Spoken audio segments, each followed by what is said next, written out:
దేవుని చెంతకు చేరుకున్నది.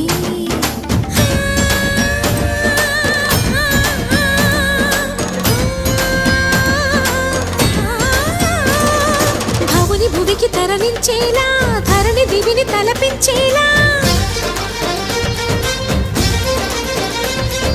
రసతరంగిణి లీల ఎదని నృత్యరతుని చేయగలిగే వేళ. భరత వేదముగా నిరత నాట్యముగా కదిలిన పదమిది ఈశా.